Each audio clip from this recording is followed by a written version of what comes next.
A large pool with half-submerged loungers and a clubhouse in the background. Handicap accessible. Equal housing opportunity. Wicker patio chairs around an outdoor stone fireplace. A pergola over a pair of barrel-back chairs surrounded by a garden.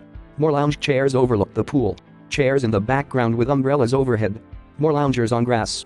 Palm trees dot the perimeter. A wood slat pergola over a grilling area with 2 grills, tables and chairs, and a trash bin. Vines grow along the posts. A fenced grass park with hammocks. A sidewalk leads to a fenced grassy park with benches and short trees. A water fountain. Condo facades with stone brick and vinyl panel walls and white trim. Gabled entryways.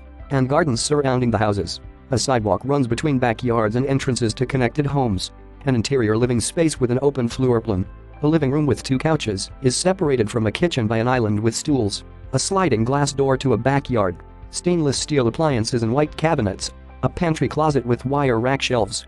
Entry hall with hanging hooks. A bathroom with double access to a bedroom with a double window. A bathroom with double vanity, walk-in shower with sliding glass door, and a walk-in closet. Another interior with a different layout. An entry just off the kitchen. A living area with a sliding glass door to a backyard. A bedroom with a circular mirror opposite the bed. Bathroom with wide mirror, walk-in shower and walk-in closet. A backyard with plant walls, new growing palm tree, and a pair of chairs and side table. A covered grill and Connect 4 game. Hardly by Taylor Morrison.